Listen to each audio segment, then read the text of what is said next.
Last year Jubilee hills ఉప ఎన్నికల్లో కాంగ్రెస్ గెలవడం కోసం అజరుద్దీన్ ని అప్పటికప్పుడు మంత్రిని చేసేసింది. రేవంత్ రెడ్డి వెంటనే కేబినెట్ లో అజరుద్దీన్ కి ఏ విధంగా మంత్రి పదవి ఇచ్చాడు? ఒక ఎమ్మెల్యేనా, ఒక ఎమ్మెల్సీనా?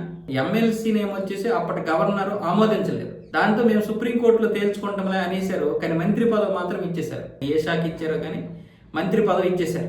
6 నెలలు మాత్రమే గడువు ఉంటుంది. సుప్రీంకోర్టులో దీని గురించి పిటిషన్ దాఖలు చేశారు. ఎమ్మెల్సీ కూడా ఆమోదించడం లేదు గవర్నర్ అని. సుప్రీంకోర్టు ఏం చెప్పింది?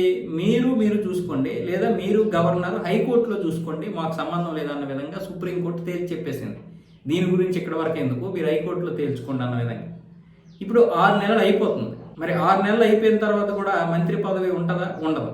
ఇప్పుడు రేవంత్ రెడ్డి అనుకున్న విధంగా జూబ్లీ హిల్స్ లో తన యొక్క ఖాతాలో పడిపోయింది, గెలిచేశాడు. కాబట్టి ఇప్పుడు అజరుద్దీన్ అవసరమా? ఇప్పుడు ఈయన మంత్రి పదవిగా కొనసాగాల్సిన అవసరం రేవంత్ రెడ్డికి లేదు. ఎలాగో కోర్టులు ఒప్పుకోవడం లేదు, అలాగే గవర్నర్ ఒప్పుకోవడం లేదు. కాబట్టి మీరు పక్కకు తప్పుకోండి అజరుద్దీన్ అన్న, తర్వాత మనం మాట్లాడుకుందాం దీని గురించి. నెక్స్ట్ టైం ఖచ్చితంగా మీకు టికెట్ ఇస్తాం, మిమ్మల్ని గెలిపించుకుంటాం, అప్పుడు మీకు మంత్రి పదవి ఇస్తామని పక్క పడేస్తాడు. మళ్ళీ ఇంకెప్పుడైనా ఉప ఎన్నిక వచ్చినప్పుడు, లేకపోతే దానికి ఏదైనా అవసరం వచ్చినప్పుడు ఇదే క్యాబినెట్ ని ఉపయోగించుకుంటాడు రేవంత్ రెడ్డి. అజరుద్దీన్కి బహుశా ఇది తెలుసో లేదో, మొత్తానికైతే మంత్రి పదవి వస్తుంది కాబట్టి వచ్చేసాడు. పైగా మంత్రి పదవి సామాన్యంగా ఏం రాదు. ఏదో మొత్తానికి వెనక నుంచి ముట్ట చెప్పకుండా అజరుద్దీన్కి ఇచ్చేస్తారంటే బహుశా ఇవ్వచ్చు, ఇవ్వకపోవచ్చు. ఏదైనా సరే రేవంత్ రెడ్డికి ఒక ముస్లిం క్యాండిడేట్ కావాలి. ఎందుకంటే ముస్లిం అంటే కాంగ్రెస్, కాంగ్రెస్ అంటే ముస్లిం అన్నాడు కదా జూబ్లీ హిల్స్లో. అంటే ఆ ముస్లిం ఓట్లు ఉన్నాయి, 90,000 ఓట్ల కోసం ఆ రోజు అజరుద్దీన్కి ఏమొచ్చేసి మంత్రి పదవి ఇస్తే, ఈ రోజు ఏమొచ్చేసి అదే రేవంత్ రెడ్డి పక్కన పడేశాడు.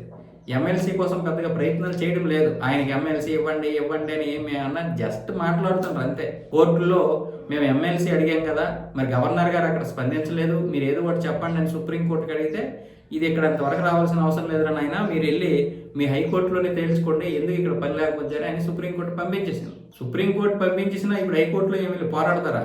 అజరుద్దీన్కి ఎమ్మెల్సీ ఇవ్వండి, ఎమ్మెల్సీ ఇవ్వండి, పక్కన పడేస్తారు. ఎందుకంటే ఇప్పుడు అవసరం లేదు.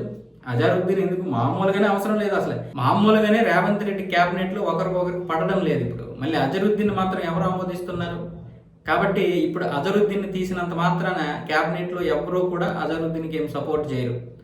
అదంతా కూడా అలా వెళ్ళిపోతుంటది ఎన్నికల్లో భాగంగా.